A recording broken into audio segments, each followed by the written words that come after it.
We have all heard the saying, an eye for an eye makes the whole world blind. The seemingly simple statement has been used to show contradiction in what some would say are the outdated laws found in the Old Testament and the improved upon version given by our Messiah, Jesus, in the New Testament. Is a law of vengeance really what God had in mind? Did Jesus truly change what the Father gave to us? How can these instructions, called perfect in Scripture, apply to believers today? Let's take a deeper look at an eye for an eye, a biblical look into the instructions given in the words of our Messiah. Exodus 21 begins a section of Scripture all about God's mishpatim. These mishpatim are known as judgments or right rulings. It's in the midst of this section of Scripture where we find the verse in question. Here in Exodus 21, in the middle of all of these judgments given by our God, we see isolated are verses 23, 24, and 25. Oftentimes, it's using these verses out of context is typically how this section is to be read, rendering a tone of vengeance from our God.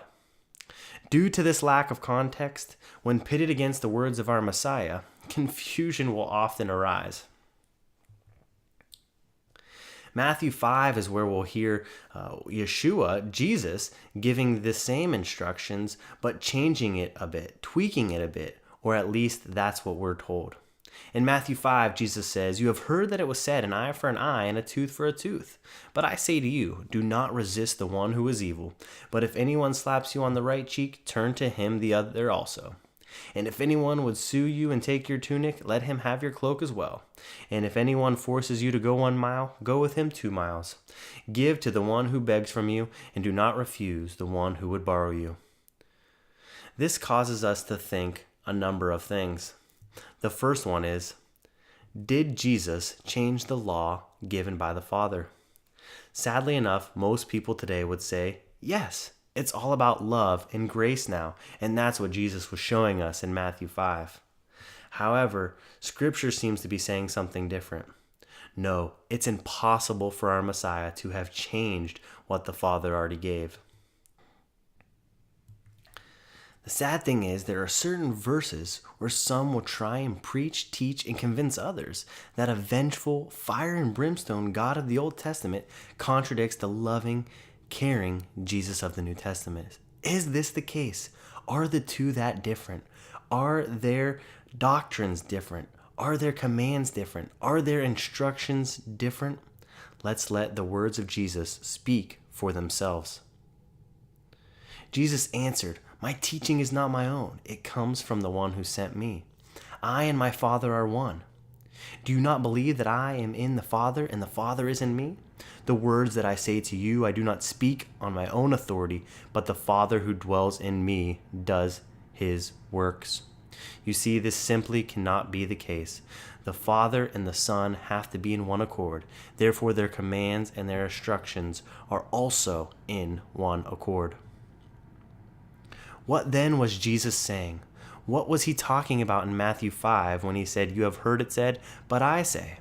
For us to find out this answer, we have to dig back a little bit farther and start with some context in the chapter of Matthew 5. So for us to fully understand what Jesus is saying here, let's take a look at Matthew 5:17. In this passage, we see our Messiah stating that not even the smallest letter will pass from the law. How can he then go on to contradict the instructions given by the Father, changing, altering, or making new a few verses later? Let's read this together. "Do not think that I came to abolish the law or the prophets. I have not come to abolish, but to fulfill them. For truly I say to you, until heaven and earth pass away, not an iota, not a dot will pass from the law until it is all accomplished. Therefore, whoever relaxes one of the least of these commands and teaches others to do the same will be called least in the kingdom of heaven. But whoever does them and teaches them will be called great in the kingdom of heaven. For I tell you, unless your righteousness exceeds that of the scribes and the Pharisees, you will never enter the kingdom of heaven." Verse 20 gives us some insight about who he will be addressing in the upcoming verses in the passages talking about "you have heard it said." He is going to be discussing and addressing these scribes, Pharisees, religious leaders of the day. Matthew 5:21 begins a series of verses where Jesus makes a statement and then goes on to correct it or change it or get people back to the beginning, if you will. What we see here is a couple different translations for what our translators tell us is going on. Let's take a look. The NLT tells us, "You have heard that our ancestors were told." The BSB says, "You have heard that it was said to the ancients." The NIV states, "You have heard that it was said to the people long ago." And the CSB tells us, "You have heard that it was said to our ancestors." The common theme here is that it was all something was being told to a group of people. However, if we take a look at the King James, it gives us a different insight. The King James reads, "You have heard that it was said by them of old time, Thou shalt not kill. And whosoever shall kill shall be in danger of judgment. But I say unto you." In the King James, it looks like Jesus is contradicting what the people of old were saying, not what the people of old were told. Let's take a look at Matthew 5:21 in a Greek interlinear to see this a little bit further.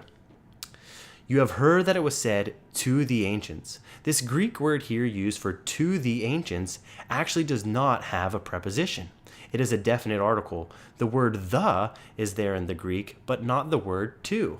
So it could be the word "to" or it could be the word "by." The context of the verse is what's going to drive it home.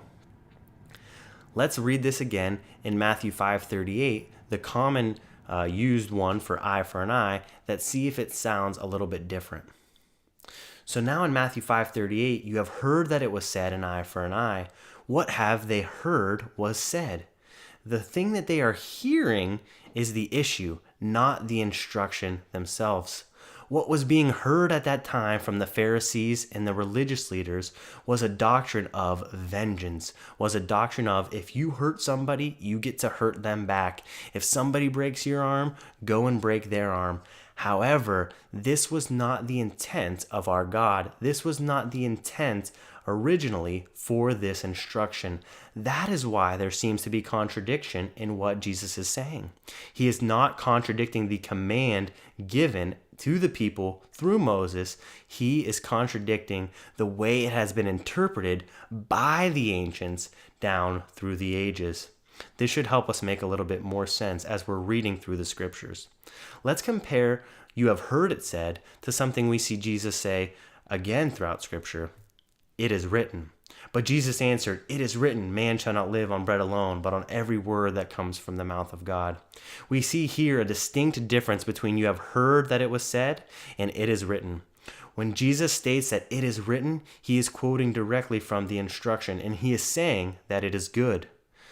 However, when we go back and see "you have heard that it was said," he makes a correction. He says, "You have heard this from the religious leaders of your time. You have heard this from your pastors, from your preachers.